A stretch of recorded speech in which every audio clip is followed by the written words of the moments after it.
Kempire is brought to you by DMV. The Kempire After Dark live experience is returning after a sold-out show and an amazing tour across this country. And we're coming back to the DMV, Washington, D.C., specifically on Friday, January 24th. As you've seen with the recent Karen news, we're going to be talking about that and so much more. And I asked all of you to bring the tea that you know, because I know the DMV is small and you guys know a lot. And nothing comes out of the Kempire After Dark live experience. What happens there stays there. And I'm looking forward to hearing what you know, and I'm sure you're looking forward to hear what I found out. Get your tickets today for the Kempire After Dark live experience at Union Stage on Friday, January 24th. And then right after that, New York City. We're coming back to New York City for Black History Month on Friday, February 21st at the Green Room 42. So excited to bring our hot topics and housewives conversation and so much more at the Green Room 42 on Friday, February 21st. More details on that, but don't forget, there is a live stream option only for the New York City show. So if you are international, or if you're around the country, or if you just can't make it, get your ticket today for the live stream link. All that information will be available in the description. I see you all very soon. You're listening to Kempire here on the Kempire Radio Network. Welcome back, guys, to the Kempire channel, your number one source for pop culture news and music, entertainment, reality TV, and so much more. This is our weekly recap of the Real Housewives of Potomac. And of course, I had to bring some special guests for the holidays as a gift to all of you. Layla, Lynn, and Grace Report are back. Hey, we're back. Yeah, first of all, everyone asks me every once in a while, when are you and Grace and Layla going to do a recap? Because we did it for two seasons, two successful seasons. Then the seasons started to get very dark and bad, and we just were like, we'll take a break. But we still did like little pickup recaps of pop culture and Potomac and things like that. And I said, let's end the year in a special way. I met Grace finally in London. We also had a special video from Layla in London. For those that were in London, you got the exclusive video.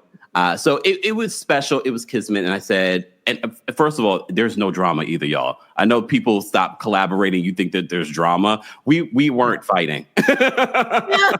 No. We weren't fighting, okay? I like that word you used, though, kismet. It was kismet. I like that word. Yeah. So first of all, ladies, before we get into the mess, because there's a lot of mess to get into, from Karen Huger's DUI, the body cam footage, to the season of Potomac, people want to know your thoughts. What have you both been up to? I'll start with Grace. What have you been up to? Well, speaking of meeting you in London, which, by the way, was an incredible show. So shout out to my cousins over there in London if you're watching. It inspired me, actually, to do a live show of my own, not in person, but like here on YouTube. Because what was that, sorry? No, I said yes. Yes. So yeah, I'd always been kind of nervous about like speaking any longer than like 10 to 15, maybe max 20 minutes. But after seeing how exciting it was, being able to get feedback in real time, I was like, let's go ahead and do this. So I launched the Morning Report, which is a live show that I do here on YouTube every weekday at 10 a.m. And it lasts about an hour. And that has been just absolutely amazing. I'm having the greatest time. Yeah. That's amazing. Layla, what have you been up to? I've just been relaxing, living my soft life, drinking my coffee. I like my Pedal and Pour coffee collection. So that's my website. Yeah, LaylaLynnHome.com. So I'm doing all home merch. So this is me handing y'all a cup of coffee. Wow. Look at you. Entrepreneurial. So Layla Lynn has her own coffee now. Yeah. And I'm sure more things to come, because you see the Layla Lynn Home. Yeah. So I'm going to do all my merch as home merch, like pillows, throw blankets, stuff like that. And so the coffee is the first one. Okay. And when is that available? It's available now. Thank you for asking.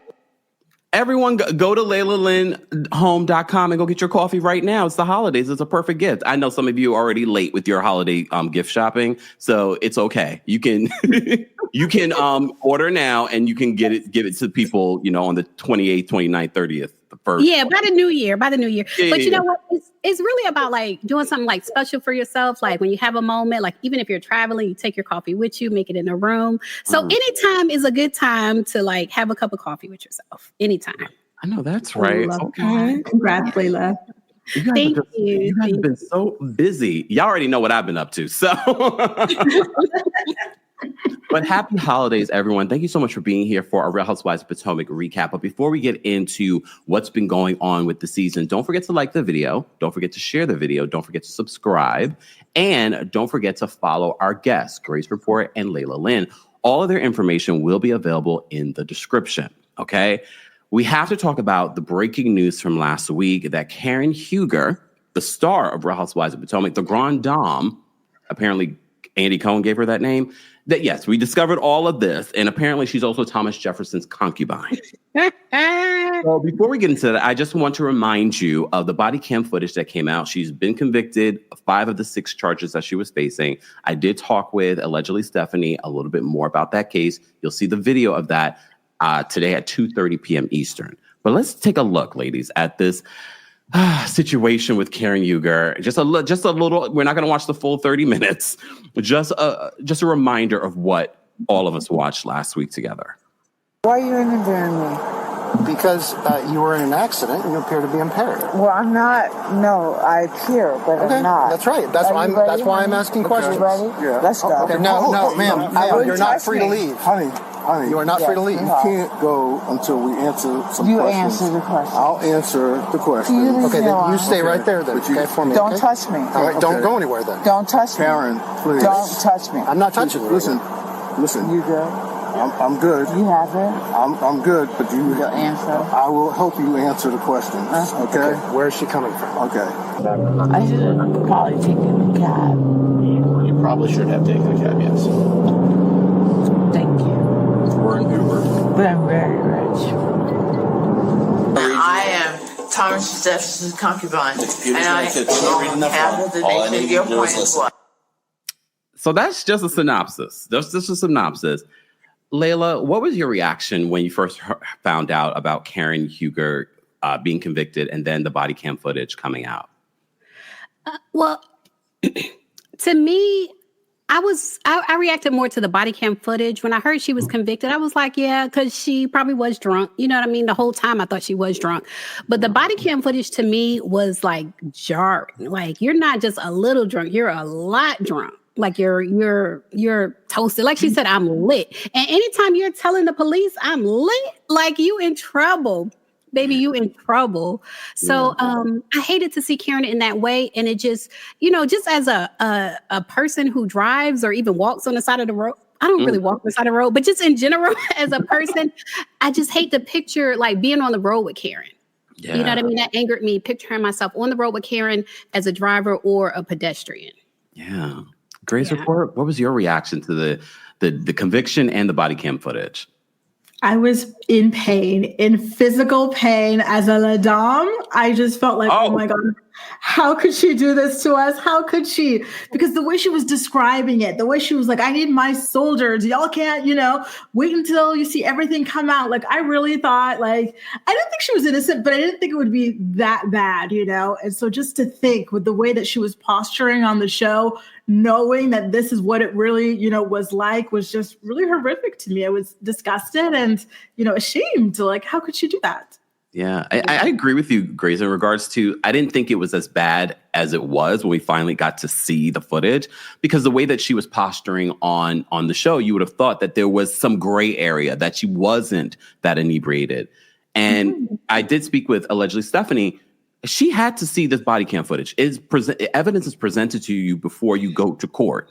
And the fact that she saw this, I'm not going to even blame the attorney. I think this was all Karen deciding, despite this footage, I want to fight the charges. During the season, she has said, oh, it's because of, losing both my parents. It's because of Ray. I felt so bad for Raymond Huger at the crash site, trying to help Karen in this moment. But Layla, how did you feel for Ray? Did you feel anything for Ray? I have complex feelings about Ray because he's so sweet. He's so nice. But I do feel, this is my opinion, this is all allegedly, but I do feel like Karen has a life outside of Ray that includes other men. And I am curious, like, what she was doing that night. And so I don't think she's faithful to Ray. You remember when Charisse was like, she gets drunk and does whatever in the bathroom with other men? Oh, damn, yeah. Yeah.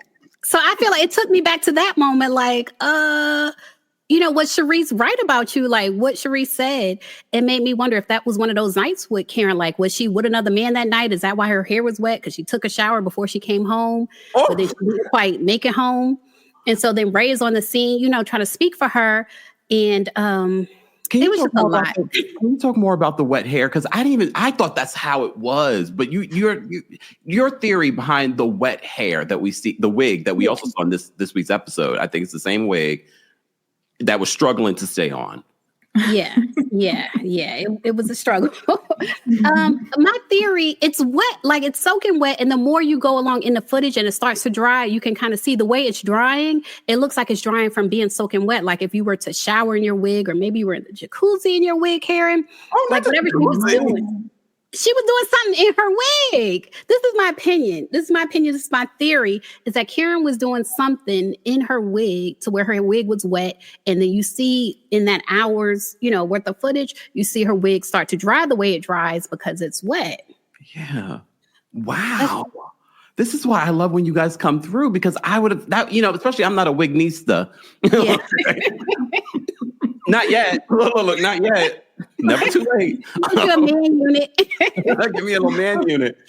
So I never thought about that. Okay, Grace, what is your reaction to the possibility that she was with another man? Do you believe it as a Ladam?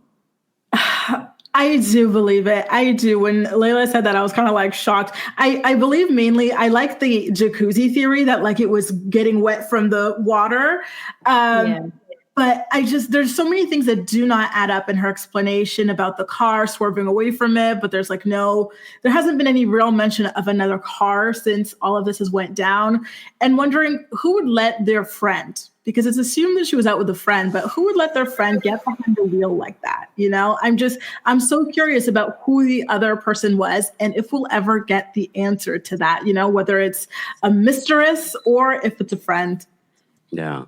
I mean, is it a mistress if your husband is okay with it? Yeah, I think they have an arrangement. Like Gordon and Mia have an arrangement, right? Like at a certain age, sometimes men's packages do not work anymore. And if they got with a woman who's right, not all the time, but sometimes, like I said, sometimes it just doesn't work anymore. Or maybe they have less desire and they've got a much younger woman that they need to please. Like sometimes you got to open up that relationship. It's the cost of doing business. Oh, damn. The cost of doing business. Wow. I never Okay. All right. That's the cost of doing business. That's another quote from Grace Report. Okay. So there was a statement that her attorney released to People magazine saying that they respect the decision of the court, which was out of the 6 charges that she was facing, she was convicted of 5. We talk more about the legality of why she got away with the 6th charge, with allegedly Stephanie a little bit later on. But the attorney said that possibly they're going to respect Karen's right to appeal this decision. And then, of course, we all saw the body cam footage. Do you think it's a good decision, Grace, for your leader, Ladam? My leader. No.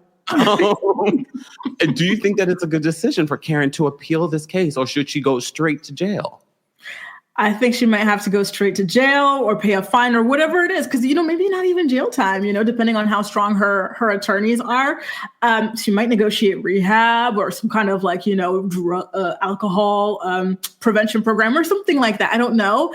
But I think it's better to just accept this than to appeal, because hasn't it happened in certain cases where people appeal and it's just so egregious to appeal something that's so black and white that the judge says, you know what, you seem very unremorseful, so I'm going to go ahead and double your sentence at this point. So I do think that there's a risk of that. So I would not advise her to appeal.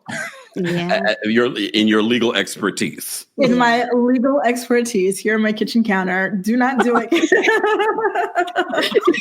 In all of our legal expertise. Layla, right. Do you think it's a good idea for Karen Huger to appeal this? No, I agree with Grace that it might piss the judge off. Like, you're so blatantly drunk.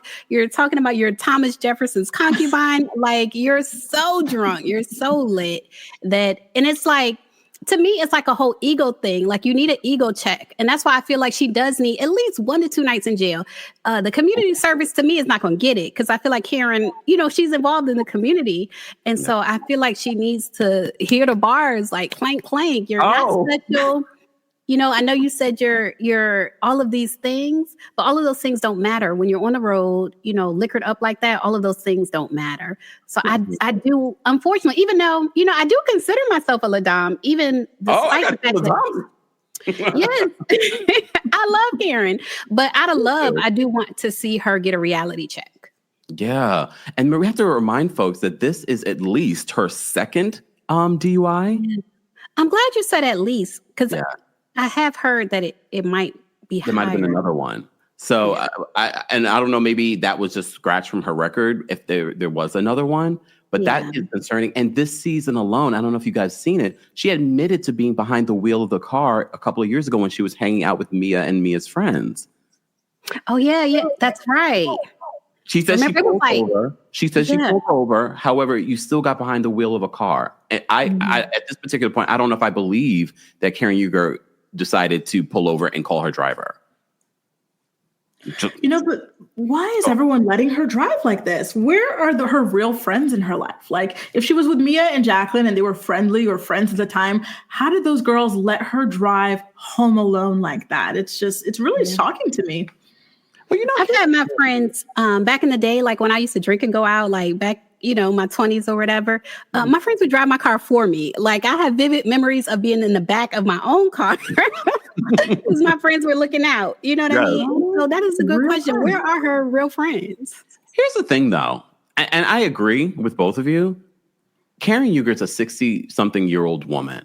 She's a grown adult, and she clearly has a problem with alcohol. I think the friends should be actual friends and hold her accountable, which I don't believe anyone on this cast has really held her accountable. But again, it was a legal case. Now it's not going to be. But I'm only going to hold Karen accountable. This is your allegedly second or third DUI. Yes, your friend should have said something, but who knows? She could have been belligerent, like I'm fine. Who knows? Mm-hmm. But again, if you watch the footage, it seems as if she gets drunker and drunker as the video goes on. By the time she gets to the police station, she seems gone. Yeah, she's lit. So maybe she seemed fine when she left her friends. Mm-hmm. That's a good point. Yeah. Could she be drinking in the car? Well, there was Stella Rose in the car, they said? Yeah. Have y'all ever had Stella Rose? I don't drink. Is that a beer? The green one? That's what I was asking, because I thought it was a wine, but then they said it was beer. Or am I thinking Stella Artois? I can't remember. Oh, okay. I think she was drinking more than just that. I'm sure I think there was a bunch of different things. Guys, you're just joining us. We have our special guest Grace Report and Layla Lynn. Don't forget to check out the description for more details on how you can follow their channels and everything that they have going on. And don't forget the Kempire After Dark, a live experience. Speaking of Potomac, I'll be coming to Washington, D.C. on January 24th, inauguration week. I know, whatever. Mm-hmm. We'll have fun. We'll have a good time that week, and then we are returning to New York City on Friday, February 21st. More information on the Kempire After Dark live experience will be available in the description. We also have got a couple of super chats. Let me just say thank you. Adriana, thank you so much for becoming a member. Janet, thank you so much for becoming a member. Hayat, thank you for the super chat. Hayat says, OMG, this is such a throwback. I miss y'all doing these recaps together. This must be early birthday gift. Happy early birthday. Happy birthday. Happy birthday. Millie, thank you so much for being a member for 7 months. She says, Karen is giving major entitlement vibes.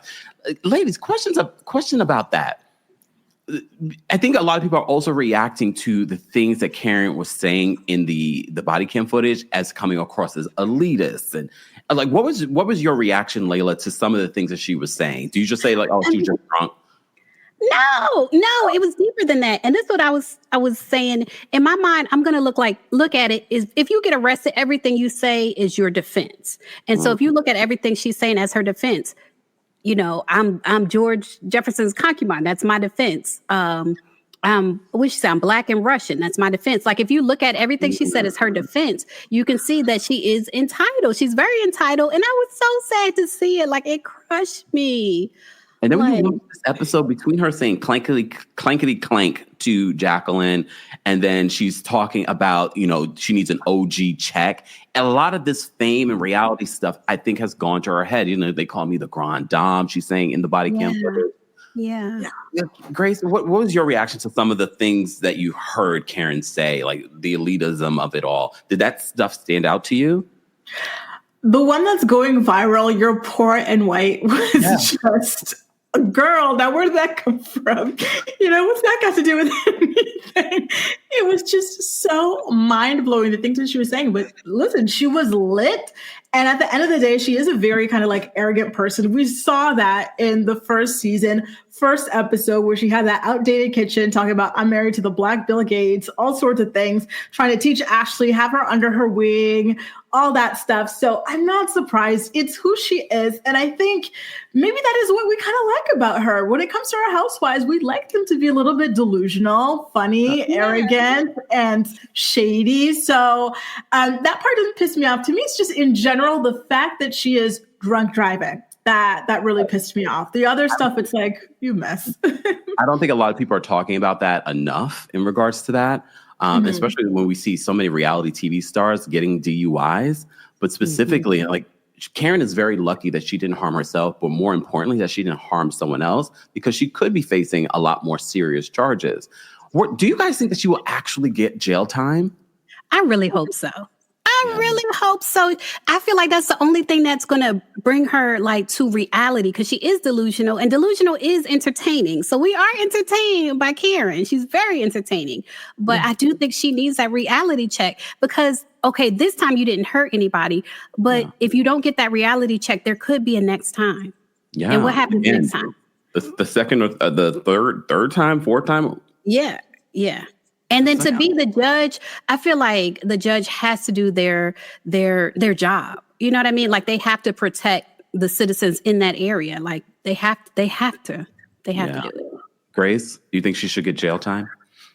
Again, it physically pains me to say this as a mom, but I do think at least maybe one night in jail would be good. Here's the thing. In the video, she was even bragging. She's like, I'll get like 1, maybe 2 years of like jail time, like as if it was nothing. So it's kind of like, all right, girl, let's see, you know, what you're really made of. I don't want to see her get 1 to 2 years again. And it's terrible, because I hate drunk drivers. I hate what she did, but I'm a delusional follower of this woman. I can't help myself. I want her on my screen. I had no idea. I know. No, I'm so serious. Here's my thought on it. She definitely needs jail time. I'm sorry. Again, especially if we come to find out that this is her third DUI charge, she definitely needs jail time. And word on the street, and Layla, you can chime in on this. I hear Maryland's DUI laws and how serious they take it is very serious down there. Yeah, I've heard the same thing. Yeah, so she probably will get, you know how sometimes they'll order like 30 days and then the person will stay 1 or 2 nights and they'll let them go. I think that's what's going to happen to Karen. Like, she's going to get ordered jail time, and she's going to spend a couple nights in jail, and hopefully she'll get that reality check, and then they're going to let her out. That's my opinion. Well, word on the street, according to Page 6, is that Karen Huger's potential of returning for season 10 of Real Housewives of Potomac might be in jeopardy. As you know, they haven't filmed the reunion just yet. So all of this will be on the table for them to talk about. I wouldn't be surprised if they play some of the body cam footage. Look, and look, some people might say, no, they shouldn't do that. I'm sure Karen probably would fight against that. Do you think they should play the body cam footage? I think so. I think so. Because it's real, and it's a real danger to people on the road. Yeah, I think they should play it. Yeah, I agree. Yeah, I want to see Andy Cohen's reaction to being name dropped in the squad car. Now, why am I in it? Well, they're saying that Karen possibly returning might be in jeopardy. Grace, do you think that Karen Huger, I mean, first of all, we don't even know, depending on if she gets jail time and how much jail time, she might miss out on the next season. But if she doesn't, do you think that she should come back next season? She's been convicted of a criminal act. Mm-hmm. Yeah, listen, we've got Teresa on the Real Housewives of New Jersey. We've got a bunch of other criminals on other housewife shows. So I don't see why not with Karen. You know, I really don't see why not. At the end of the day, if she goes to jail, then that would be her paying her debt to society. And so, you know, at a certain point, you do have to let people kind of move forward. And then we see what they do with the rest of their lives from there. Yeah. Okay. Layla, do you think that Karen should be able to return after her conviction? Yeah, I would like to see her. I know she's not going to show herself in rehab, but I want to see Karen do rehab, even if it's not on television. Maybe she just puts it on social media. But I think there should be some type of redemption arc. Like it should be, you know, her admitting to her mistakes. Like let's not do the delusional. Let's do reality. Go to rehab, you know, and then come back. Yeah. Yeah.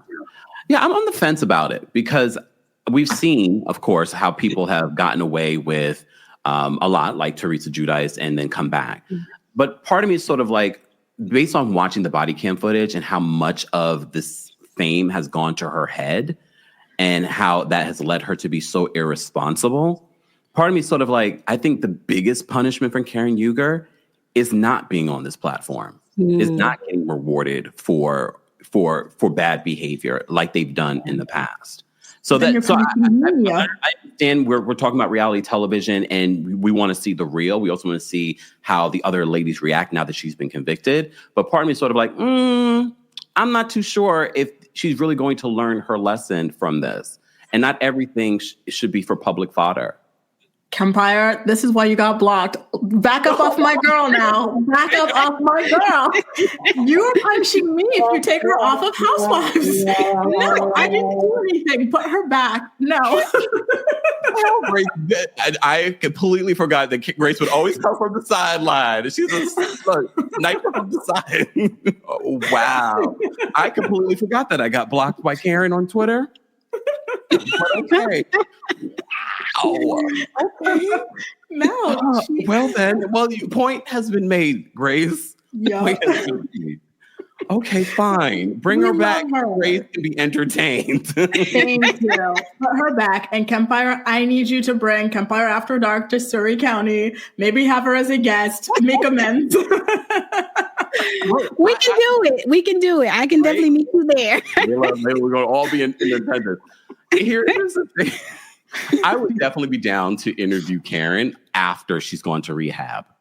Not now. You're not going to use me or anyone else's platform as a way to appease the fans. No. Go to rehab, get the help that you need, and then we can talk.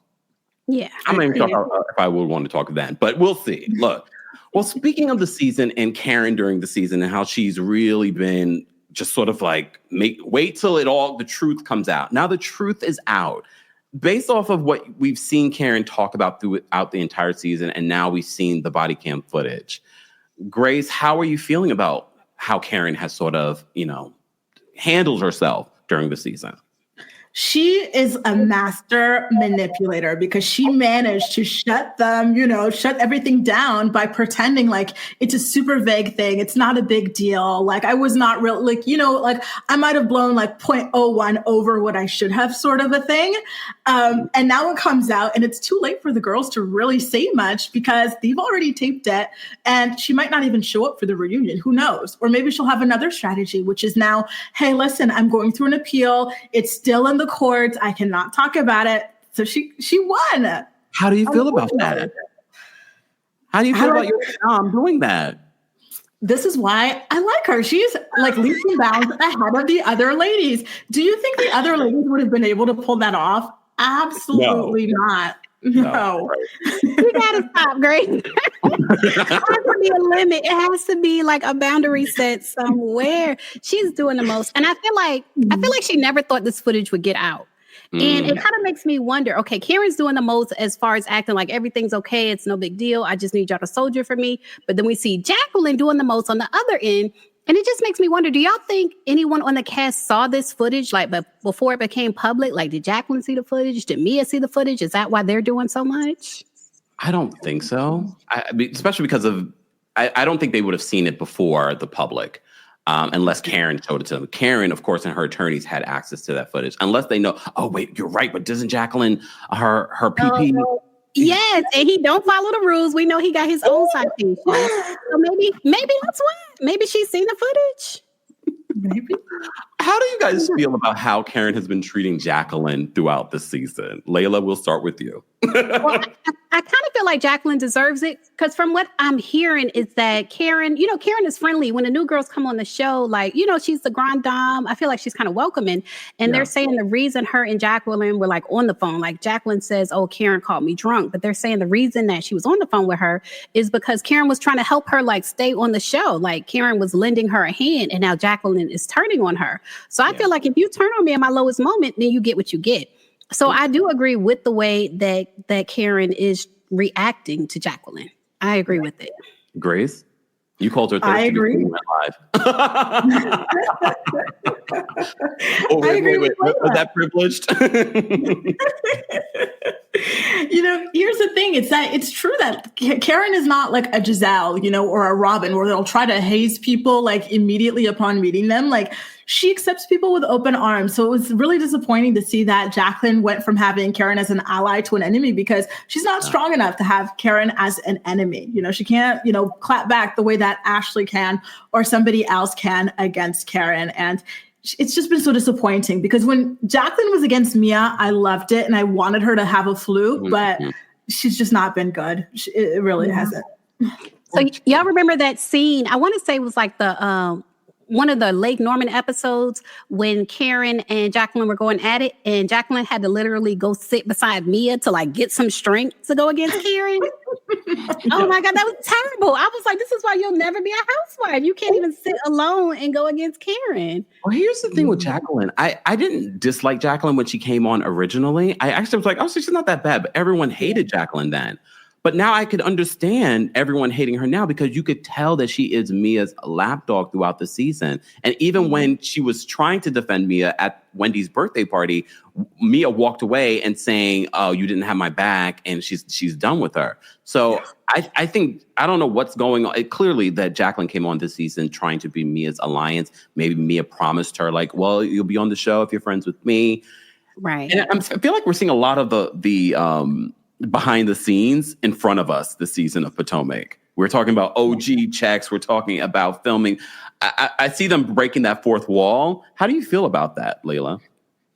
I like it because you know how sometimes as viewers you're watching and you understand the reason they're doing what they're doing is because they're on television. You know what I mean? And so now they're finally acknowledging it, like the whole OG check thing, like they're acknowledging like we're the OGs and these girls are coming at us and we need to do something about it. I like breaking down that fourth wall. Yeah. Grace?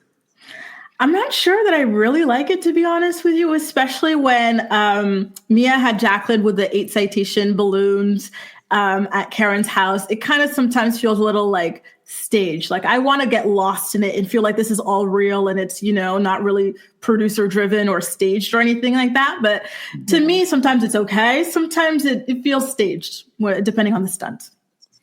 All right.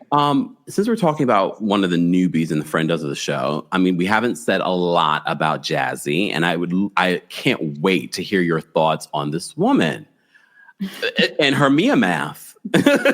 Great. How do you feel about Jazzy? Do you like her? You want to hear more? Oh, God, Jazzy, I don't know how I feel about her because we don't see her too often. But when we do see her, she gives very much airhead, bird, desperate, just based off of her relationship.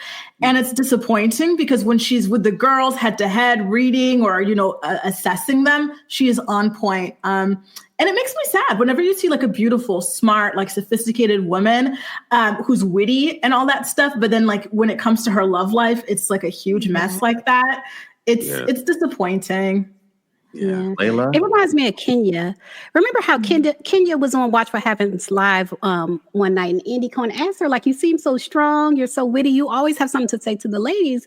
But this man, like when you're with your husband, like it's a totally different Kenya and not in a good way. And so Jazzy gives me that same vibe, Grace, like where she's strong, she's witty, she's clever. But then when it comes to her relationship, and even Kiana, like that all goes away.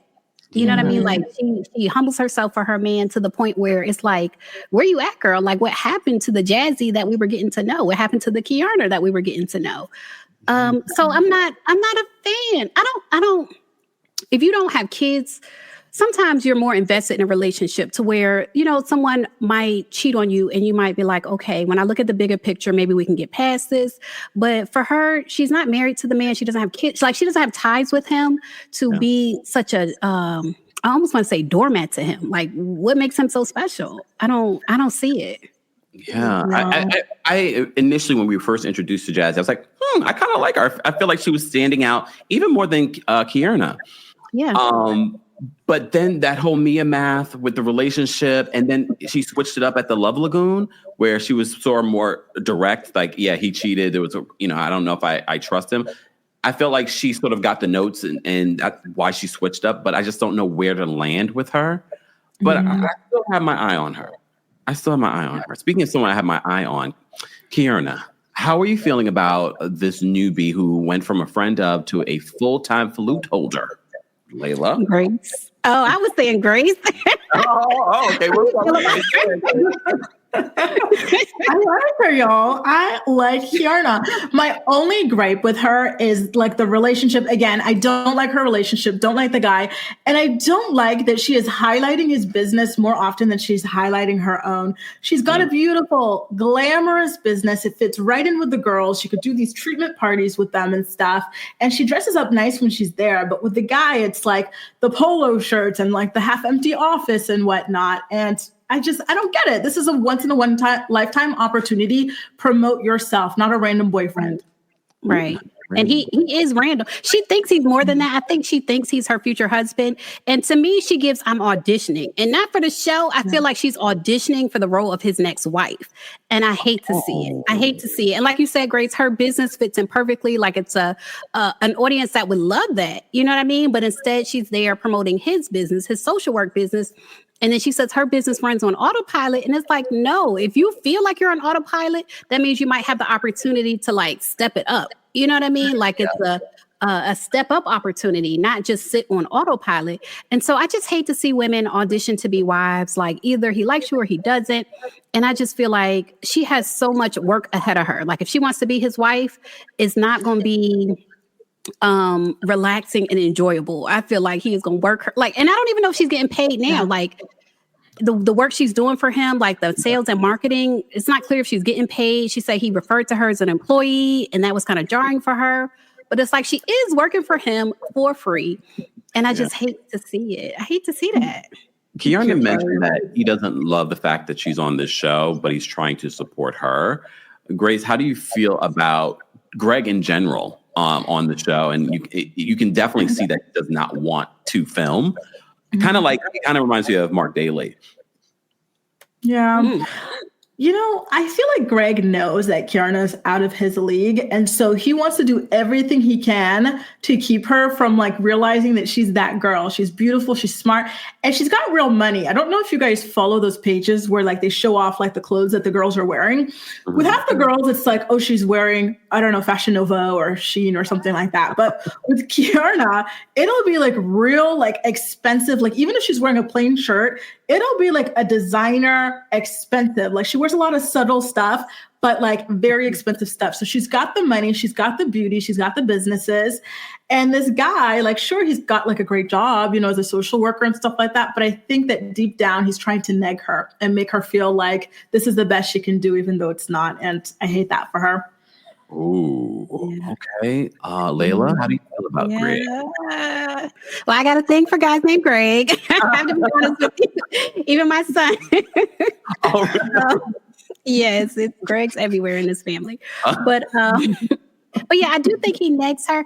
Sometimes, like, I'm not the best with like relationships and stuff like that. So I don't understand, like, is he really trying to humble her and bring her down to his level? Like, is he really doing that to her?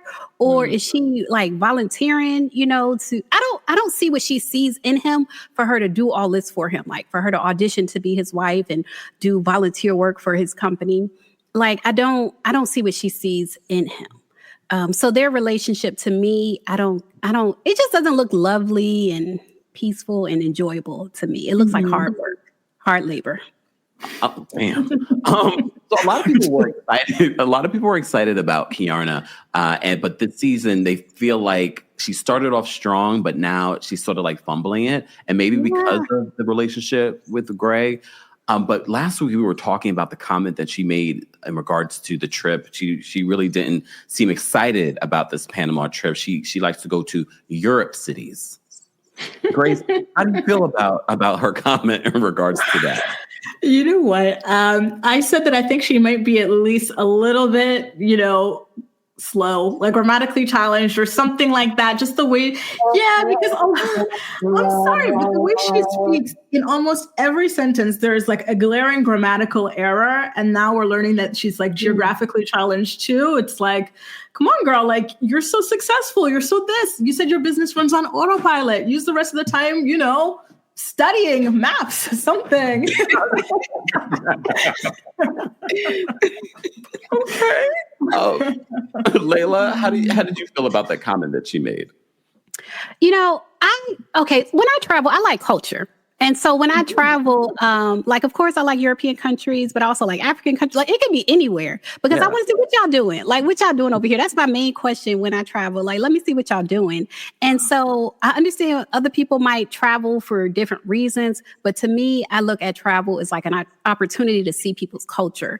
And so the fact that she wasn't interested in other cultures except European was like, okay, girl, I can't say she has the best taste. That goes her relationship, her travel. The fashion taste is good, but I was scrolling through her Instagram. I was like, well, maybe she traveled because y'all know I love to travel. So I'm scrolling through her Instagram, and she's been to like the Turks and Caicos and like all the places that I saw that she went recently in the last 2 years was the Caribbean. So I felt like Panama's in line with where you have been traveling, not these Europe cities. So I was just like, oh, okay. It was jarring to me when I first heard it. I was just like, oh, okay. Yeah. But fine. She didn't know, guys. She was like, I don't want to go to like Florida, this random city in Florida or whatever. She didn't know she was going to Panama, the country. That's why I'm like, the girl is not. Fine. Guys, you're just joining us. We have our special guest for the holiday season as a gift back to you guys. We brought the trifecta, the dream team for Real Housewives of Potomac. If you missed any of our recaps, we recapped, I don't remember which seasons it was. It wasn't last season. So it was season 6 and season 7? That's what I was about to say. I know for sure season 6. So it had to be 6 and 7. Yeah, so if you missed any of that, even though they're old episodes, but some of you are doing like rewatches of Real Housewives of Potomac, go back and watch those recaps. They're on my channel, Grace's channel, on Layla's channel. All you have to do is put the Google in, put our names in, it will come up. Okay, but don't forget to subscribe to their channels. All of their information will be available in the description. And as always, don't forget to like this video, our weekly recap of the Real Housewives of Potomac. We had quite a few super chats, and I just want to say thank you. Amit, thank you so much for the super chat. Amit says, 4th DUI, 1 charge, 1 dismissed, 1 pled down. Thank you, Amit. Wow. We'll just say allegedly, because again, I haven't been able to confirm this, but Amit is saying that this is her 4th DUI, 1 charge, 1 dismissed, 1 pled down, appealing to keep saying that she can't speak on it at the reunion. Justice for Shasha, Therese, and regular Robin. Because Robin said last season, she said it last season that people will eventually see who Karen really is. She did say it. You know how I felt about regular Robin, but she did say it. Okay, thank you so much, Amit, for the super chat and for doing some research. We appreciate it. Yeah, thank you. Thank you. What? She going to jail, y'all. I'm sorry. I hope so. That concubine, yeah. That clink. She got to hear that clink.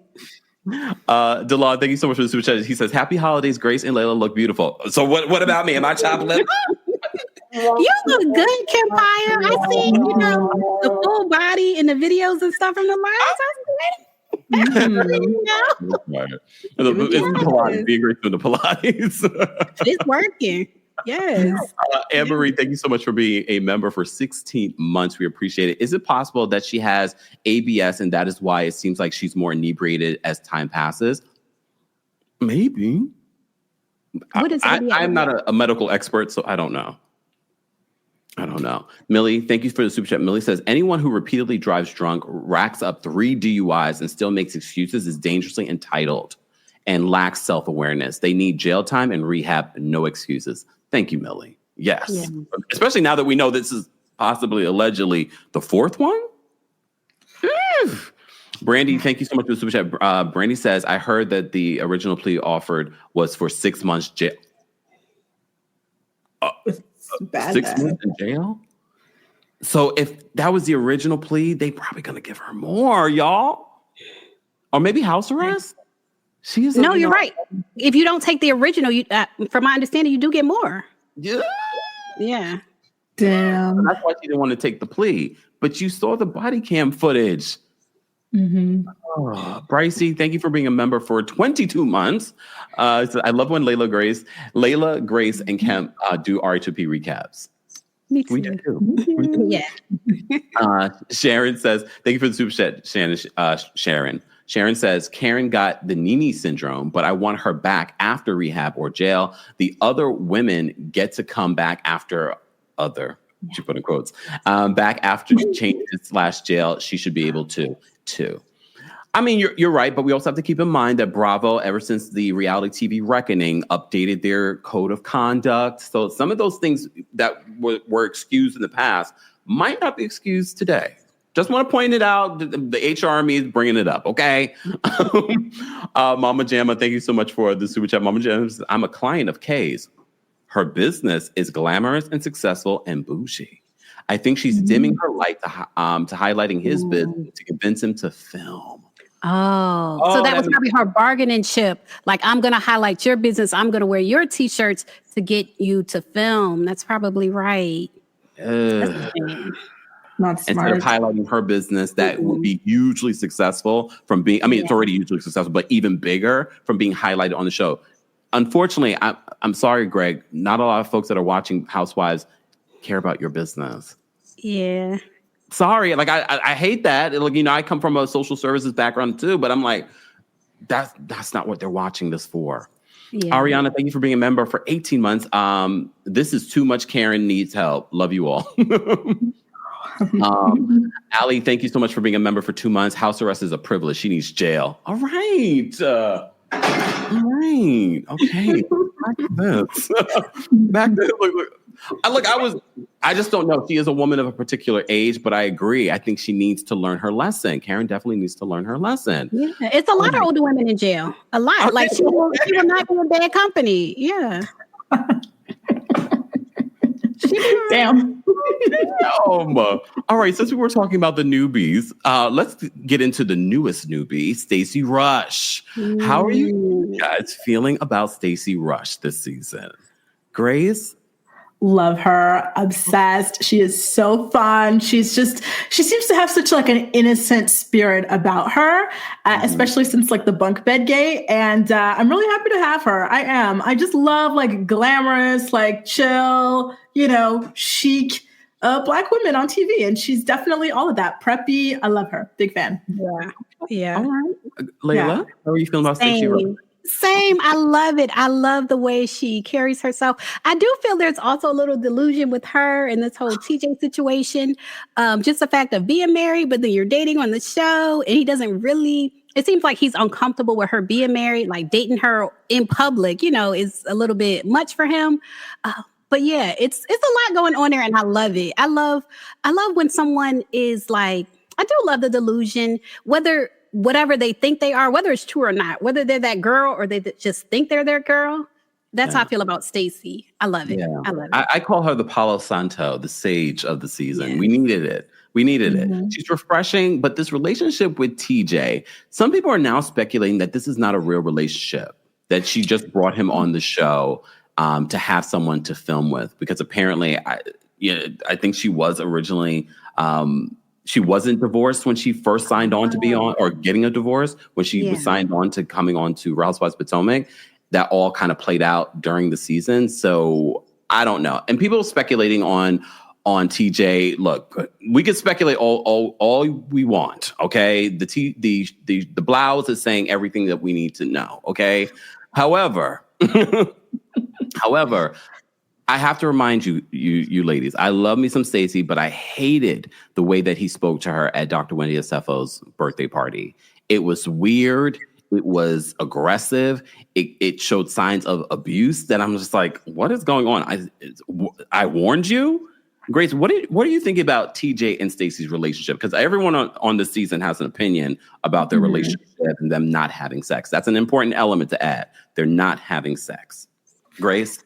Yeah, I hate that these girls are seemingly forced to have like relationships on the show, like, and it's all these rental boyfriends or whatever. It makes me very sad for them because I do think that they've got a lot of interesting, authentic things that they could be sharing outside of these love lives. Like, I would love for these girls to come on single if that's the case and then find love later on, rather than try to play in our faces with these like BS staged relationships.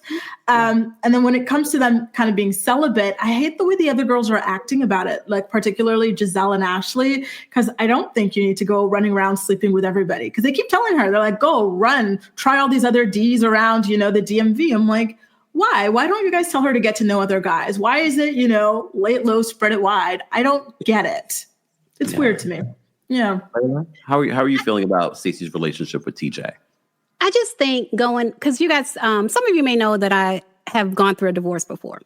And so when you're with one person, but then you decide, and this is why I think they give her that advice to not necessarily, well, they do say lay it low and spread it wide. I don't think she should do that, but I do think she should experience other men, because otherwise it's like you were in this long-term, I want to say 15, 20-year marriage to this man. And now there's no break. There's no bachelorette time in between because you're waiting, to get divorced and possibly marry another man. It's like, where is the you time in between? Yeah. So I feel like she should not be in a coupledom or whatever she's in with him. I feel like they need to give each other some space. And so when it comes across the other part about him being celibate, because she said it's more so him, it's like, okay, I can understand on the one hand being celibate because it is a married woman. You know what I mean? So I think he doesn't want to be on TV, sleeping with a married woman. I think that's one issue. But to me, don't date me at all. Yeah. If you're not gonna be I hate to say if you're not gonna be intimate with me, but I kind of do feel that way. Like if you're gonna withhold yourself from me and that's something that I want, don't date me at all. Because I hated that kiss he gave her at the Love Lagoon. The Christian kiss? Breaking up with you. Yeah, if you kiss me like that Christian kiss, and you look like you don't want to kiss me, don't worry about it. Don't even worry about it. Don't even worry about it. It's okay. Somebody else will fill that spot. So I would break up with him. Oh, or whatever. Damn. I would break up with him. Here's the thing, though, and we've talked about this week after week in recapping the show, is that intimacy doesn't necessarily have to be the in and the out. It could be in other ways. And I felt like he was more intimate with that trainer than he is with Stacey. He finds every excuse to be cringe. And I'm just like, I don't get it, TJ. You don't have to sleep. We get it. She's literally in the middle of a divorce. You don't have to be, sleeping with her. And I get it. People have their boundaries, their beliefs and whatever. But you don't have to be mean. And then when he was mean with her at Wendy's party, I was like, oh, there he goes. The red pride flags are hitting us all in the face. I can't. Get out of here. Mm-hmm. What? Do you say red pride? The red flags, but pride. Okay. So do you think, let me ask you this since you brought it up, because I've dated a lot of Christian men, even leaders in the church, leaders in the church. Oh. And none of them have been in front of, the audience or whatever, the congregation, they'll present themselves as celibate, if they're single or whatever. But when you actually date them, they're not celibate. None of that is real. And I think that's what Jazelle, we know, with Jazelle and Jamal. Yeah. But I think that's what Jazelle was getting at in one of the confessionals when she was saying, when you really know, people of the cloth, men of the cloth, when you know them and date them in real life, that celibacy thing is, it's just a front. And so a lot of people say that a lot of men who are, they use that cover of Christianity to hide their sexual preference. Oh. And so since you brought that up, you mentioned the pride flag. Mm-hmm. Do you think he's using that cover of Christianity to hide that maybe he is more interested in men? I think there are a lot of signs that point to that. Look, he doesn't claim that. He claims it's religion or whatever it may be.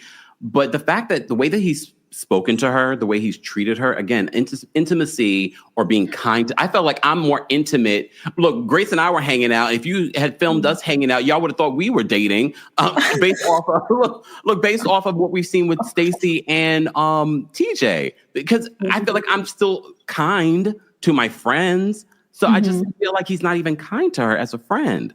So again, some people speculate that this is not a real relationship and that's why it's coming across the way it's coming across. I don't, that's the only thing about Stacey's storyline that I find so cringy, but I love her. I think she's perfect for this show. I like how she's able to, even when they're trying to drag her or even when they're trying to haze her, she doesn't fall for it. And for me, that's grown women stuff. Like she understands. Like I'm not going to fall for it because I saw Mia try to haze her.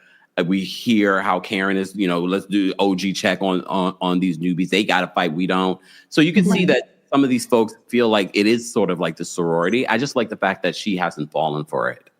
Yeah. We needed her energy so much. Yeah. And honestly, the TJ stuff, I blame production because I think it's clear as day that she was forced to fake a relationship of some sort on the show. Because, they go from, he loves me so much, we're going to get married and then we'll get intimate to, the flashbacks that kept playing this episode of him saying, to Jazelle that she was correct. They're not in a relationship. It just doesn't add up. Yeah. He's the only person, you guys know, when I do my research for videos, like I was doing research the other day for somebody totally different on IMDb. And you know how they have the actors' profiles. And I was like, let me look up TJ. When I looked him up, he's the only person I've ever seen list it, like it says, sexual preference, heterosexual. And I've never seen somebody put that on their IMDb. Me either. Even on mine, I don't have that on. Right. Who is checking for that? On IMDb. Who's looking to see that? But he's on there. This is why Layla is so good. If you don't subscribe to Layla's channel, the investigative reporting. What? Yes. It's on there. Oh, wow. And so that made me feel like he's defensive. And that's not to say, he's not heterosexual. It just makes me feel like he's defensive about that. And he does so many acts of dominance to Stacey. Like the whole, first of all, to me, the way he's doing the whole celibacy thing is like an act of dominance. And then checking her at Wendy's party. It's like you see these little like microaggressions from him that just gives me, I'm defensive. I'm trying to be dominant because I'm defensive. And so if I were her, I would just give it some space. Wait, Kathy Joe says, for the casting couch. Oh, okay. Lord. All right. Let's move on because we have so much more to talk about when it comes to the Real Housewives of Potomac, guys. If you haven't already, be sure to like the video, be sure to subscribe, and be sure to check out our guests, Grace Report and Layla Lynn, and everything that they have going on. More information on them will be available in the description. All right. How are we feeling about Ashley? We found out that Ashley finally is filed for divorce, but we don't see it play out during the season. We found out offline that she filed for divorce. Now she's dating this new guy, Jack Harlow. She says in this week's episode, she hasn't felt this way about a man since Michael Gullum Darby. Oh, do you believe it, Grace? What are you feeling of Ashley this season? I feel like this could be her swan song season. Like I think maybe not get rid of her altogether. Maybe she could be a friend of moving forward, but I don't really see her moving the needle too much at the beginning with the Karen stuff, but she did back down. So now it's kind of like, well, what is she really here for? It's great that she's dating, but like until this divorce is real, I don't really care, And I was surprised that she didn't feel this way about the Summer House guy because she was all over the place talking about that guy too. So I don't know. Yeah. All right, Layla, how are you feeling about Ashley this season and her new Jack Harlow? Well, I like to see her dating and moving on from Michael. And it looks like he's around her age. So that's new. And I like to see it. I like to see it. I already thought, like, on this episode, she revealed that they have been intimate, which I had already thought, on the past episode when she said she's protective of whatever they're developing. Oh. Yeah. And I'm happy for Ashley. I'm happy for her.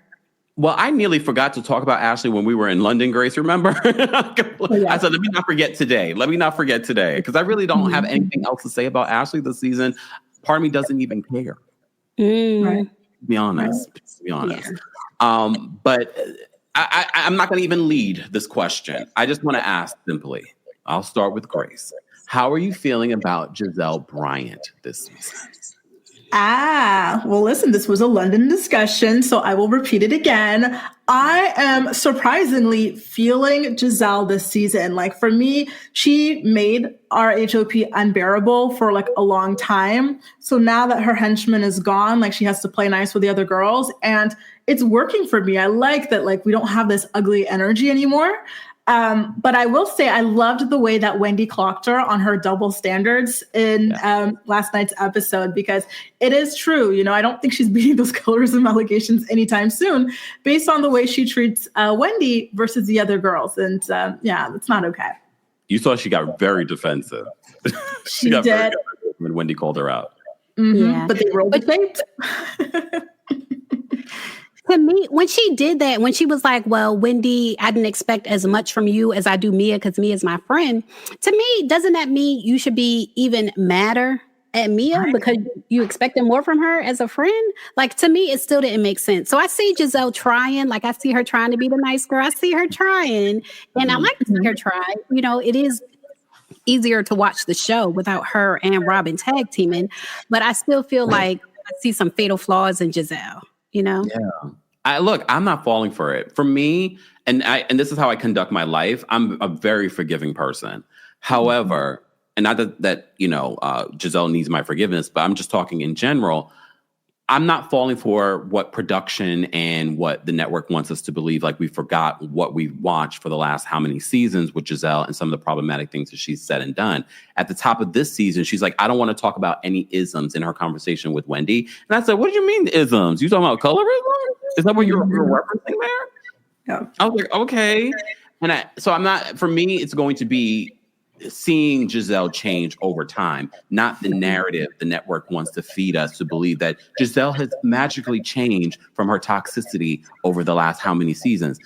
No, Jazelle showed us who she really is. And I'm a strong believer. When people show me who they really are, I'm going to believe them.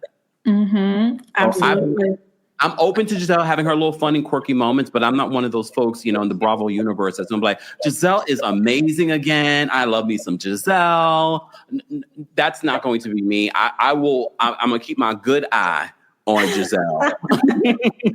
As you should. On Jazelle for the remainder, because I see the real Jazelle show up even this season, but that's just me. That's just me.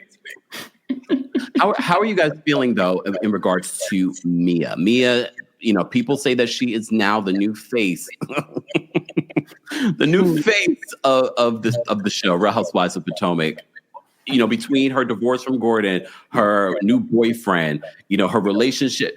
Congratulations to Jacqueline. Some people speculate that Mia might be the father of her new child. Layla, how are you feeling about Mia this season? And oh my God. She's the worst. To me, Mia is the worst because she's using her kids. And I feel like the fact that her oldest son is not on the show anymore says something. And I wish I could find out exactly why he's not on the show. Is it just his choice, or is it, something going on with his father? And his father is like, you're not going to use my son, and question his paternity. And so I don't respect women that use their kids in that way. But at the same time, I feel like Mia, I don't know what happened in her bringing up. Like, I don't know how she was used as a child, but it seems like she has different standards for her kids, than, for example, I would have for mine. Like, I just feel like she uses her kids, and it's not okay. Yeah. Grace, how are you feeling about Mia this season? Yeah, I'm disappointed in her. For sure. Especially with what it is that she's been doing with her kids. I don't think it's fair. And, when it comes to what Layla was saying, what happened to the oldest son, I kind of think that potentially, with all the trashy behaviors, maybe he's been getting bullied at school. And so he kind of just doesn't want to show up anymore, on the screen based off of her actions and people, having things to say about it at school. And I do also think that, when you're kind of you're raised by wolves or whatever, you behave in a way that is not really all that conducive to healthy relationships with family members, children, stuff like that. And it really shows. But it's quite surprising to me because I will say that whenever she's interacting like one-on-one with the kids, like helping them bake, boxed cakes and cookies, it really feels as though side over here.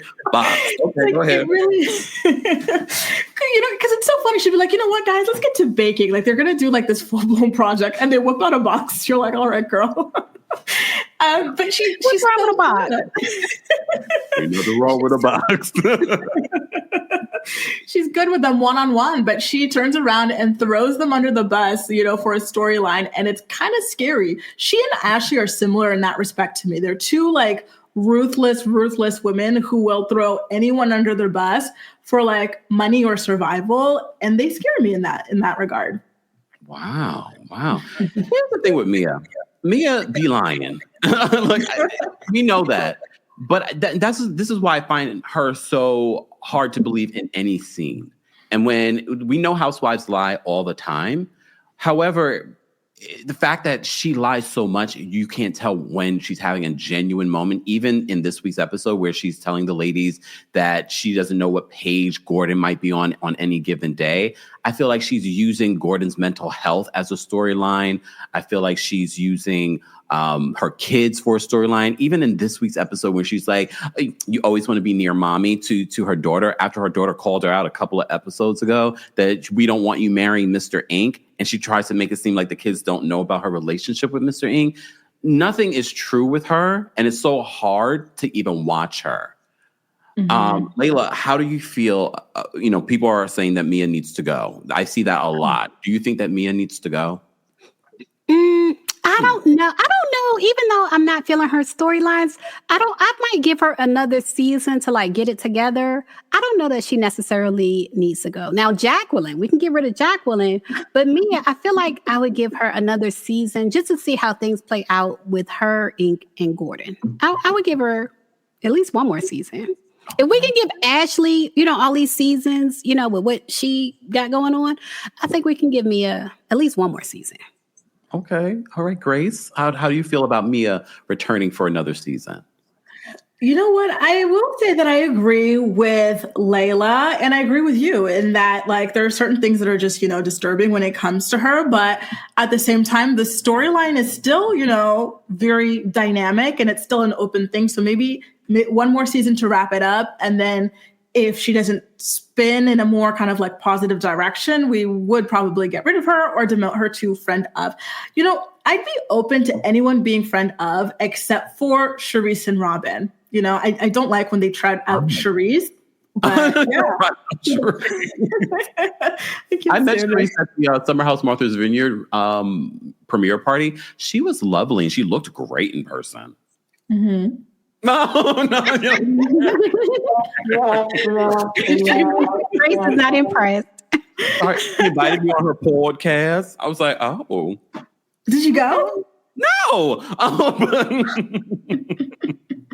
But she seems like a very lovely woman. Justice for Charisse now after whole Karen stuff. Oh, yeah. We might need her back. But you know what? Speaking of research, I was doing research for something totally different. And I saw, remember she had that crab boil? Was it last season? I think it was last season. So that was the lowest rated episode of the season. So the people, they don't want Charisse. The people do not want Charisse. Wait, we have to emphasize what you just said. That was the lowest rated episode of last season. So you blame Charisse for that. Well, the audience doesn't want her. I blame the audience. Yeah, they don't want her. But you bring up another really good point. But now, if Karen comes back next season, very much like on other housewives shows where people are brought back to hold people accountable, do you want to see Charisse come back? Those in the live chat and ladies here with me today, do you want to see Charisse come back to hold Karen accountable? I feel like they could actually just show her flashbacks of what she already said on the show. Like, they don't need to bring her back, but they can just flash back to what she said about Karen and Blue Eyes and all of that. Just flash that back. What? Yeah. But Charisse really is friends with these women. She just was in a photo with Jazelle and a bunch of other ones. And Nneka. Y'all miss Nneka? Is that a no? I forgot she was even around, actually, until I saw that picture of like the group together. Okay, fine. Layla says we could throw flashbacks. Sorry, Sharice. I tried to convince them to bring you back for next season.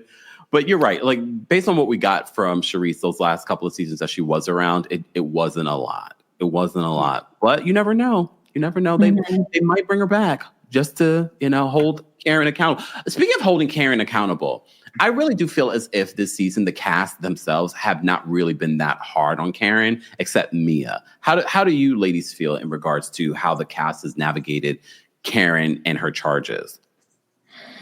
I agree. They're scared. I think Karen has a lot of things over their heads. They all have things over each other's heads.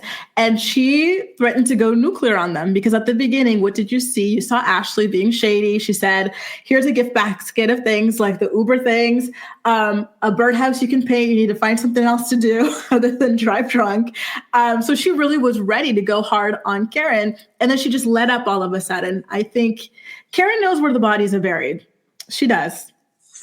Yeah. Yeah. And they're behaving accordingly. Layla? That's a good point. I hadn't thought about that, but I did see the change. And I thought maybe they just kind of let it relax. Because I do think they actually care about Karen. Like Jazelle, Ashley, even Mia. I do think they actually care about her. So I was like, okay, they're just sitting back, maybe, just seeing how things play out. But you're right, Grace. It might be that Karen has something on each and every one of them, which is mostly, Karen is kind of like a socialite. And I feel like people who consider themselves like socialites, a lot of people do that. They do gather little bits of tea on each person they're around to kind of like hang over their head if need be. So I can see Karen doing that. Yeah. Well, last but definitely not least, we have to talk about Dr. Wendy Asefo and her storyline. We did have some good news. It seems as if Happy Eddie is reconnecting with his family, and we're seeing a little bit of that on the show. Layla, how are you feeling about Dr. Wendy? Some people are saying that she's sort of like playing from the sideline. How are you feeling about Dr. Wendy this season? Well, I like what she said. Remember, she explained that each season, like she was starting a new business, like she felt like she had to bring so much, like she had to do something. But she said now that she's 40, shout out to the 40-year-olds. Now that she's 40, she feels like she can just live and be herself. So I kind of like seeing this more relaxed side of Wendy. And even though she's not bringing a lot storyline wise, I feel like in each episode, like it's been her birthday, like this whole season has been her birthday. So each episode she still plays a large part in each episode. And I like to see that. I prefer to see this than her like starting another business. Yeah, with Peter Thomas, who's going to jail. Yeah. For 18 months. Okay, great. How are you feeling about Dr. Wendy Asefo? I really like her. I'm so happy that like they're backing up off of her now, and like Layla said, I'm glad that she was able to explain her journey and why she was doing the things that she was doing, because I feel like people have been very unfair to her in that, I feel like all over different franchises, even in RHOP, the girls, they try out different businesses. Robin had the trucks, the hats, the house flipping, and she didn't get the same level of vitriol that Wendy did about exploring different things. So it was great that she was able to fully explain that. But I do have to say, you guys, and it's more of a question to you guys and the audience watching. Do you think that Eddie's family is very authentic in them finally wanting to reconnect with them?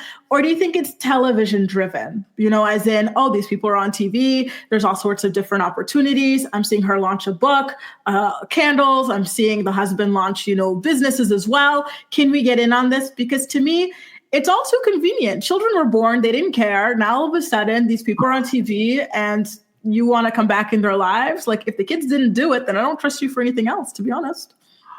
And look, maybe I'm way too innocent here. I'm thinking because of the children and, the kids are almost damn near teenagers. The family was like, we need to connect. But maybe you're right. Maybe it's the glamour of reality television that is making them want to be apart. I mean, I hope not. But Layla, what do you think? I mean, you could be right, Grace, because the kids are like 12, like almost teenagers. So it can't be the kids. And it reminds me, you guys remember when Kenya's mother finally acknowledged Kenya's daughter when she sent Brooklyn cards and stuff like that. And it was after Wendy Williams shamed her on national television. Wendy Williams shamed Kenya's mother for not participating in her life. And then the next thing you know, she's sending, gifts and clothes to her daughter. And so they could be embarrassed, that all this is going on like on television, and it seems like the original source is like petty, like Eddie's mom and Wendy's mom, whatever they have going on. It seems like it was like a petty situation. Yeah. So they could be embarrassed and not want to be seen like that on television. Mm-hmm. And I honestly think that it's Wendy's mom that's the root of the problem between the families. Yeah. Holy Ghost fire. I wouldn't be surprised. She's very odd. I think she's definitely the root of it. Honestly, I'm enjoying Dr. Wendy this season, even though she's playing sort of like from the side. It's fine, and she still has, her storyline going on. But I like the fact she's holding people accountable. Even during the Lake Norman trip, she was calling people out for hypocrisy. This trip in Panama, she's hosting it. I think she's doing a decent job hosting it. But I always like to, remind people that she's not really paying for it, y'all. It's Bravo, because a lot of people are like, "Oh, this is wrong." Jazelle was talking about the 2-hour drive to the resort. That's not really Wendy's fault. Right. That is Bravo's cheap sells. Okay. But do you not hate that though? That's the one thing I hate about traveling when the resort is so far from the airport. I had that experience. I was triggered, but that was my sister's fault. She planned it. I went to Jamaica. We landed in Montego Bay, but we had to drive all the way to Mandeville. And I'm like, and she's like, we're going to take a bus. And then she told, and I go, they saw another side of me. Because she didn't tell me before we landed that. She didn't tell me before, like, we were here in New York. Tell me that so I can prepare myself mentally. Right. On a bus. I think it was more than 2 hours we were on that bus. Yeah. Y'all for those in Jamaica, from Montego Bay Airport to Mandeville, how long is that? It was long. And I had an attitude about it. So I was a little triggered watching that. But I'm not going to blame Dr. Wendy Osefo for that. I'm blaming production. Okay? Guys, if you're just joining us, I'm here with my special guests, Grace Report and Layla Lynn. Don't forget to like the video. It's easy and it's free. And it helps you discover new other content creators talking about similar topics like we do. Ladies, before we wrap up today's recap, again, let people know what you have coming up and what you're working on. We'll start with Layla. If you see here, we have Layla Lynn Home. So I'm doing home merch, and I have my coffee line, Pedal and Pour, which is available now. You can go to laylalynnhome.com now and check out my coffee. It's 7 different flavors. And it's great for any time. Anytime you want to take a moment to yourself. Do you have a favorite flavor? I started out drinking decaf because I wasn't too much into caffeine at first. But then I was like, you know what? Let me try the caffeine, see if it gives me like a little pep or whatever. So all of them really, because the flavors are like chocolate, spices, a little bit of citrus. So they're all good. Okay. You know what I mean? They're all good. Okay. And anything else coming up with your channel? Because I know you're still putting out lots of content. Yeah, you know what? We deep into this live now, so I guess I can share. So I'm on camera now. At one point, YouTube had demonetized my channel. Oh, hell no. They had demonetized my channel, yes. Because something about, reuse content, like you have to come on camera if you're going to, use content. Oh. So as far as my channel, everything is like on camera now. So I'm adjusting to that. I feel like it's a different vibe from what I was given. Like I consider my videos like mini documentaries. Yeah. And so now I have to approach it like a different way. So more content, but definitely like on camera content. Literally, one of my friends who also has a big YouTube channel had the same issue as well. I feel like they shouldn't demonetize you for that because it's still your original creative content. Right. So to me, that's the thing with, YouTube and Google, but I'm glad you shared that because I know there are other content creators that are learning from us in regards to some of the trials and tribulations of creating content here on YouTube or TikTok or things like that. Grace, what is coming up for you? What have you been up to? Great question. Well, listen, I launched my morning report, which is a every weekday show that I do. It's a live show at 10 a.m. Eastern where I cover the day's hot topics, typically about 5 to 6 different stories. So today we just did that before I hopped on here. We were talking about the Blake Lively, Justin Baldoni of it all, which is just mind-blowing, right? Yep. You read that one. Oof. Yeah, the receipts and everything. I'm actually about to go ahead and go live to read the full lawsuit with everybody as well. So that sort of stuff, because after we did the London show and everything like that, I felt kind of like motivated, like, wow, like people really do love hearing, people speak for longer periods of time. And when you're live, you also get to get people's live feedback because, I do enjoy reading what people are saying in the chats here too. And when I'm doing my morning report. So I definitely want to do more of that moving forward in the new year. And I started doing some strategy for other content around that as well, because that's going to be my new main kind of thing that I'm doing on my channel. So every Monday through Friday at 10 a.m. Eastern. I love that. Guys, again, be sure to check out everything Grace Report and Layla Lynn in the description. Go support them. Go give their videos and likes. Go buy the products. That's very, very important that we support up and coming businesses and new things that we're working on. And as you can see, we're always trying to change up and have multiple streams of income because these platforms are not guaranteed, unfortunately. So that is a lesson to anyone that's also doing what we are doing.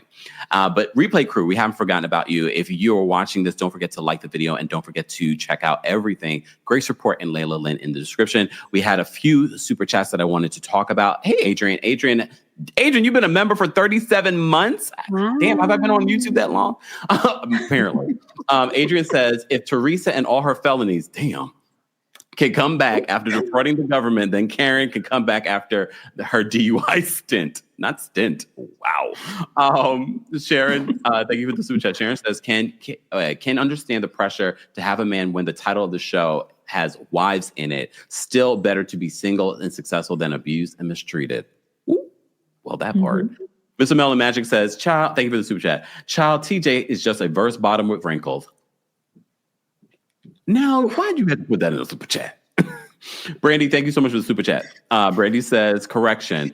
Mary E said that the original plea offered to Karen was 60 days in jail. Okay, not 6 months. Thank you for that, Brandy. Either way, she might be going to jail, y'all. Sorry, Grace. It hurts. You can write her. That makes more sense. You can write her. Lord have mercy. Yeah, I just saw the address for people to write to Louis Maggioni. He just entered his not guilty plea. I am not writing that man or Karen, okay? But you let us know if you write her, Grace, okay? Surprise. Okay. Ms. Esquire, thank you so much for Ms. Esquire says, Jazelle, as a former first lady, being so judgmental about celibacy is weird. Didn't spreading it low and wide not work for her? Where's Jason again? Damn. Thank you. Angelica, thank you for the super chat. Angelica says, if Karen goes to jail and doesn't come back, who do you think should return to RHOP? Oh, ladies? Candace? Do we want Candace back? She had a baby. Come back? I don't know. She got to miss the money, right? Oh. She had gotten to the point. She had been on for several seasons, so she was probably making a nice little check from it. Oh, yeah. So she and her mom, they said that Chris came from a very prominent family with a lot of money. So I'm sure he and his prominent family are bankrolling her right now. Okay. But also, remember, Candace's mom got money too. Mom and dad have money too. So there's that. Ms. Esquire, thank you so much for another super chat. She says, the man doth protest too much in regards to TJ. Yeah. Oh, Lord. In regards to what Layla revealed, that his IMBD clarifies his sexuality, which I've never seen. Okay. I didn't even know they had that option until I saw it on YouTube. Now I'm going to put it, and I'm going to put straight.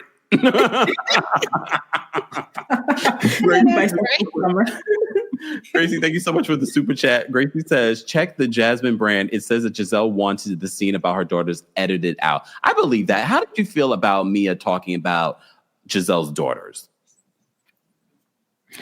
It wasn't cool. It really wasn't. And I still don't understand what she was trying to say about Jazelle and the way she runs her Instagram page, as if, that was ever really a topic of, conversation with the way that Mia runs hers. People are just confused why she's bringing her children as a storyline. And her clapback was just very unnecessary. It really was. And she doubled down. Mm-hmm.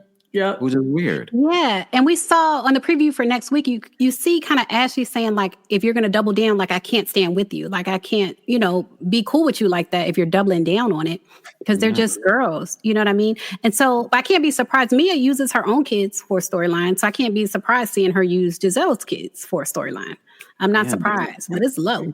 Yeah. And look, and Jazelle made the point, and we said this last week as well, is that you talking about the girls sneaking in boys, that's what teenagers do.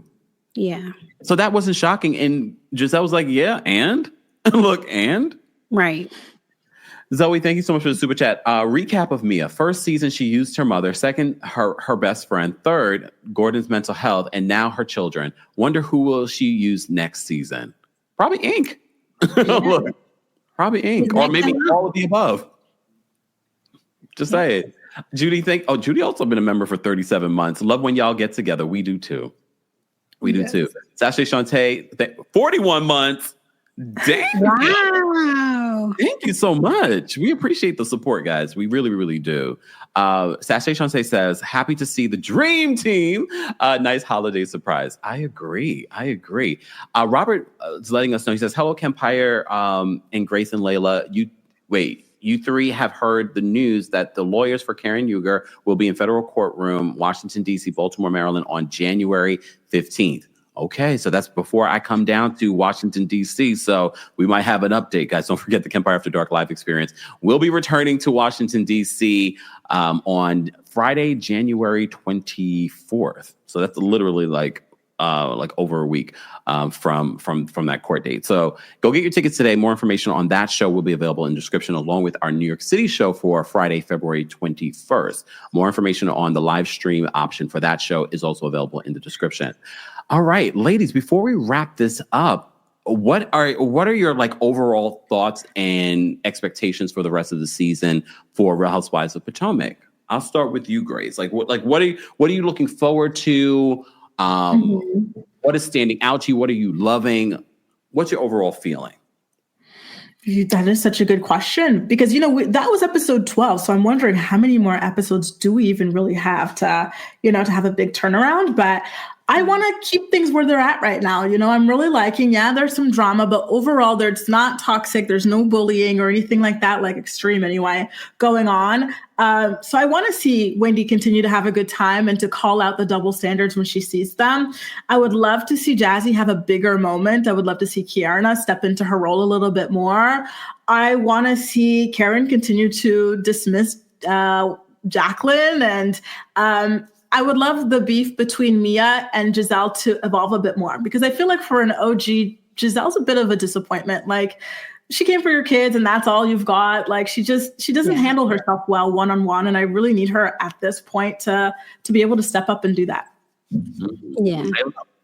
I would say that's the biggest thing I want to see too. It might be kind of like the only thing, because I almost feel like we can wrap it up at this point. If Karen's not going to talk about her DUI, I kind of feel like, I do want to see Jazelle get into Mia like she did to Wendy and Candace.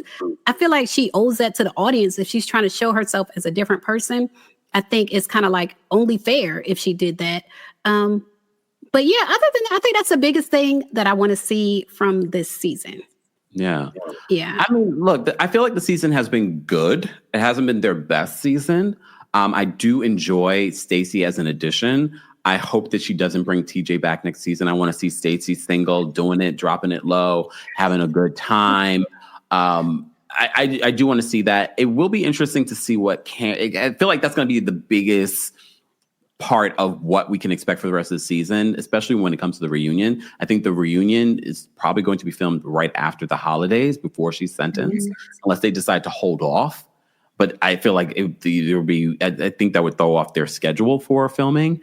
But I felt like they were supposed to film the reunion before the holidays. So I'm wondering if they specifically waited until after the conviction so that they would have more to talk about. Yeah. So I wish Karen had really showed more accountability during the season. I understood she was fighting it, but everyone that has watched that body cam footage, you were less than smart. I was going to use the other word. You were less than smart to take this to trial when you could have shown accountability during the season, and the LaDoms could have been proud of you. Just saying. The LaDoms could have been proud of you. But This is what you did. This is what you gave us. No accountability. I'm not falling for the whole Jazelle, hero arc this season. Let's see how she is next season. But overall, I feel like this was a decent cast. I can definitely see some adjustments for next season. If you had to get rid of someone next season, ladies. Both of you made that face. If you had to get rid of someone and bring someone else back, who would you bring? Who would you get rid of for next season? Assuming that Karen does return next season. I kind of want to say Kiarna. Like, I really don't like what's going on with Kiarna and that man. Well, see, I like Stacey. I don't like Stacey's relationship, but it doesn't bother me as much as Kiarna's. Like, Kiarna, I don't know if I'm saying that right. Kiarna, her trying to marry Greg and the way he's making her jump through hoops, but we don't see what's the benefit of marrying him. Like, I don't want to see that on my screen. So I would say her, if we did friend ofs, then Jacqueline and Jazzy, I would give her another chance maybe. But Jacqueline and Kiarna. Okay, Grace. For myself, I think I would do probably Kiarna or Ashley, and I would bring back Charisse. Just kidding. I would bring back Monique. Oh, Monique. Yeah. Oh, Monique. I love Monique. I forgot about her. Damn, poor Monique. Okay, look, if I had to get rid of anyone, I think I agree with you, ladies. Kiarna was a big And I'm not even just talking about the whole Greg stuff. I think even seeing her on Watch What Happens Live and doing interviews, I enjoy her as a friend of. I think probably as a friend of, she probably would do better. When her personal story, not that interested in. I expected more from her this season, and I felt like we didn't. And maybe because of the man, that's part of the reason why we didn't get more. Yeah. So I love me some Stacey. Bring back Stacey. You can leave TJ where we found him on the Grey's Anatomy studio set lot, doing extra work because I don't remember him on Grey's Anatomy. And nothing wrong with extra work. It pays, okay? But I'm not interested. The whole fact that he's an actor, I'm like, okay, that might be the reason why this is coming inauthentic. He's not that great of an actor. Yeah. You know what? I forgot to mention, speaking of acting, I'm a voice actress now. As you should be. I signed up on, thank you. And I did something already. I did like a stop drinking ad for like Maryland. But yeah, I'm available for. Oh, wait, you did a stop drinking ad for Maryland? Yeah, like I think you call like 988. Send it to Karen. Right. Layla's voice is so recognizable. I definitely watched some of her videos. Lovely to see her gorgeous face to the voice. Oh, thank you. Yeah.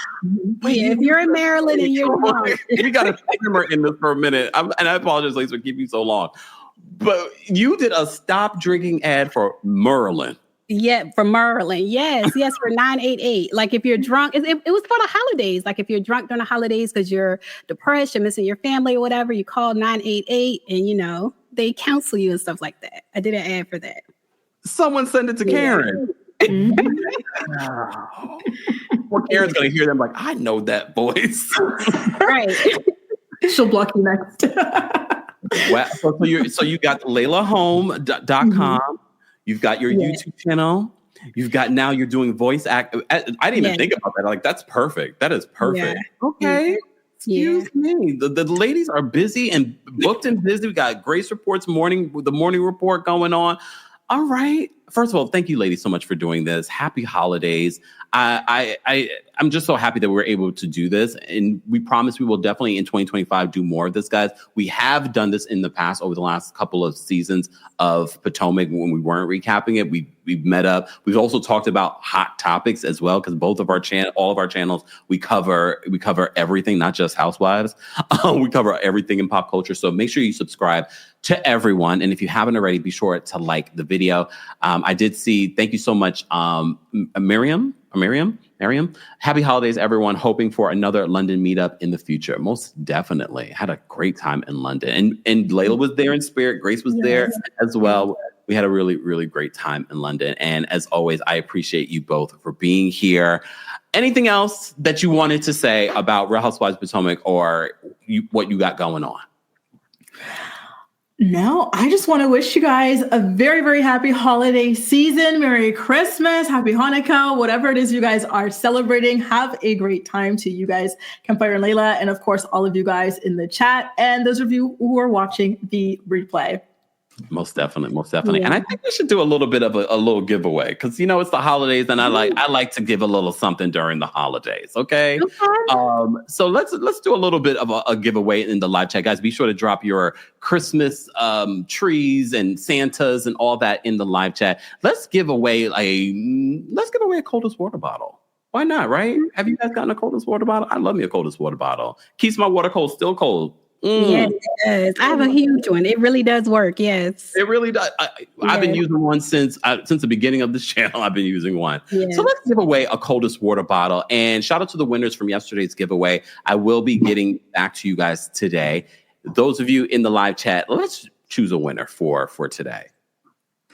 Okay, Ocean's Dreaming. Let us know that you are in the live chat. Congratulations. Hold on. Congratulations to Ocean Dreaming. Email us at kempiredaily@gmail.com. That again is kempiredaily@gmail.com. Congratulations on winning a coldest water bottle, one of my favorites here. Guys, don't forget, we will be live again at 2:30 p.m. Eastern with allegedly Stephanie. And then after that, we have our recap of Married to Medicine. Are you guys watching Married to Medicine? Are you fans of Married to Medicine? I love it. I didn't see last night's episode, but I do love that show. I do. Me too. Grace?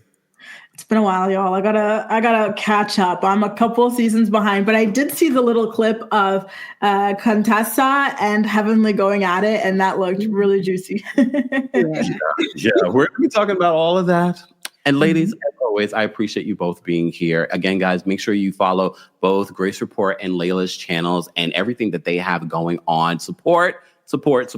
Happy holidays here from myself to all of you and your families. I wish you all a blessed and healthy, most importantly, new year as well. Thank you all for being here. Thank you, ladies. I will see you all in the next one. Don't forget to like the video if you haven't already. All right. Bye, y'all.